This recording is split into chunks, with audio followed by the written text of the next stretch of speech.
Welcome to Diva On a Mission podcast, where we share snippets of joy to uplift, inspire, and motivate you.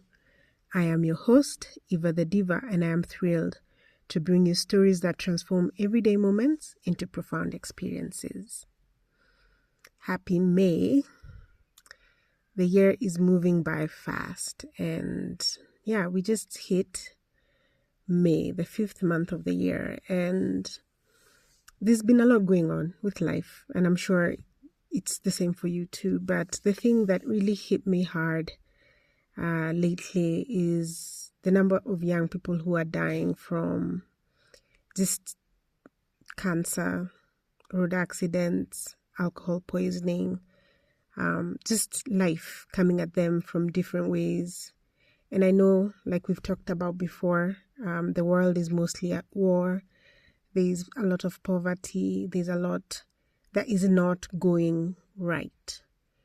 Yet, despite all of this, we still have to stay hopeful. We still have to keep trying, keep striving. But the thing that I realized now is that nothing in life is a must. Nothing is guaranteed. And I was just thinking about the checklist that we are all given, that you must go to school, get a job, get married, have kids, retire, right? Usually in that order. But as most of us have seen or have lived, we've seen that life is not a checklist. Things come to you differently, and it is never quite the same for everybody. So, I was just thinking about this Kenyan phrase we have where si lazima. Si lazima means it is not a must. It is not a must that these things happen. Si lazima, this and this happens. And I was just thinking that we cannot live life thinking about everything is a must. That when we are told after school you will get a job, or after getting a job you'll meet someone and you'll get married, or if you even get married that you must have kids. Life is open-ended, and it is about what comes at you and how you receive it and how you shape it, mold it, and live with it. So, si lazima, right? And I wanted us to think about how to redefine that and how to apply that in our everyday lives. So, I came up with a short list that should be helpful. And if anything, it'll be an interesting conversation for you to have, or an interesting reflection for you to have on your own life. So, number 1, redefine responsibility as conscious choice, right? So it is not a must for you to show up to work or show up for your family or your partner because you want the outcome. You do it rather because you want a certain outcome, right? Security, connection, or meaning, not because you should. So by redefining responsibility, I want you to ask yourself daily, if no one would judge me, would I still do this? So if no one would judge me, would I still be in this relationship? If no one would judge me, would I still be taking this course in school? If no one would judge me, would I still, have children? If no one would judge me, blah, blah, blah. So ask yourself these things daily or whenever something feels unusually misaligned with your life.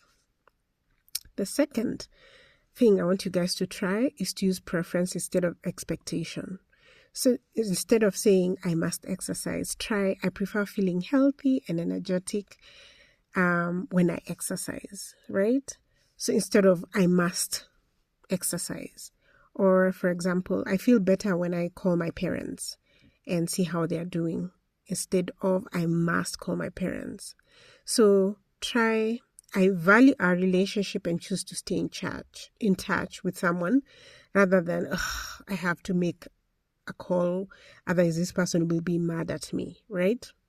So use the preference instead of expectation phrase and see how that works for you.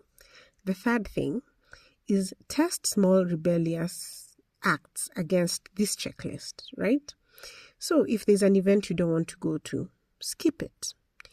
If you don't want to live in a house, don't buy it. If you do not want the responsibility of a car, do not invest in it.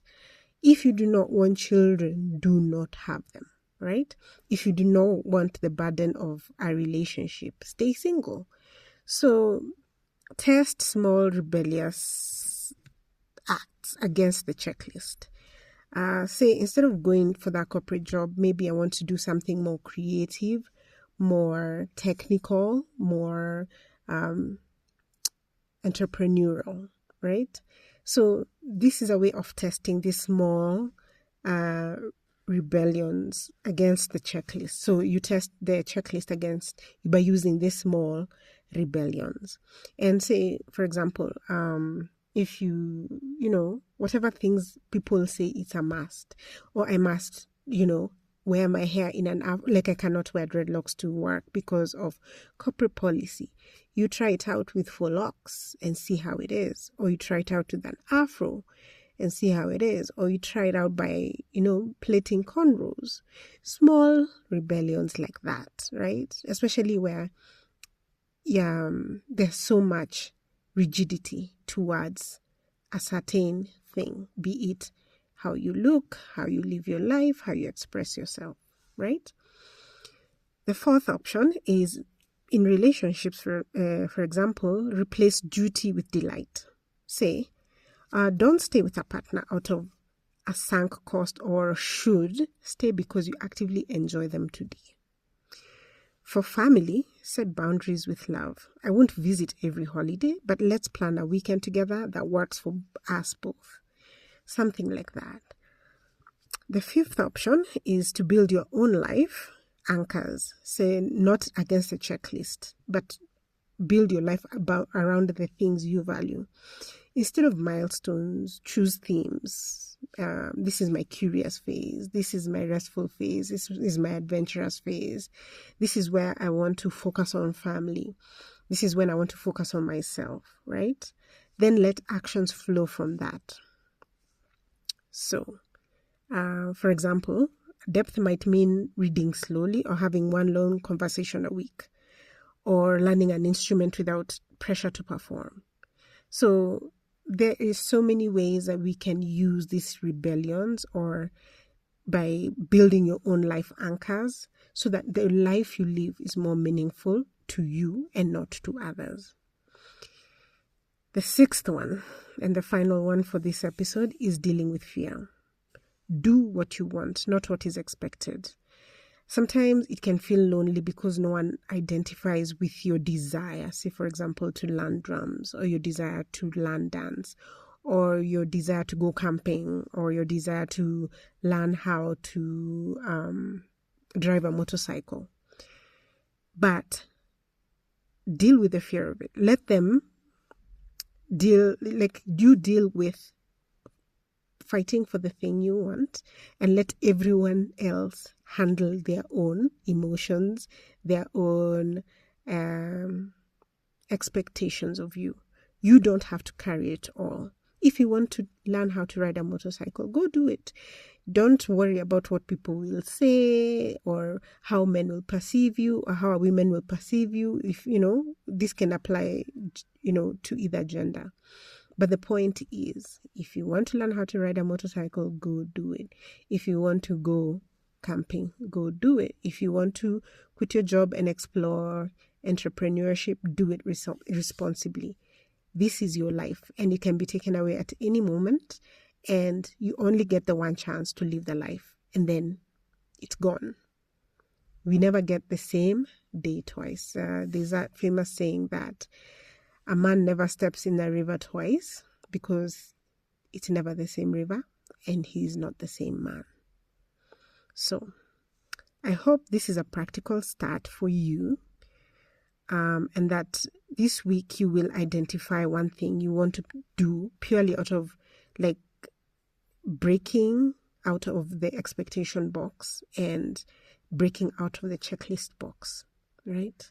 Do something you want to do for the joy of it, for the pleasure of it, just because you're curious. And then once you do that, you can move on to the next thing and the next thing, because we only have the one chance to build the life we want. And every day that goes by is a day that you cannot reclaim. So I hope this has been a meaningful conversation for you this week. I hope your May is full of joy, love, peace, and abundance. May you find peace, may you find joy in the things you love, and that may every day be fulfilling. Again, I hope to hear from you. If you can, send us an email at doampodcast@gmail.com or follow us on YouTube. Subscribe to our YouTube channel, Diva On a Mission Podcast, or follow us on TikTok at DOAMPod. Again, have a fun-filled May. Peace.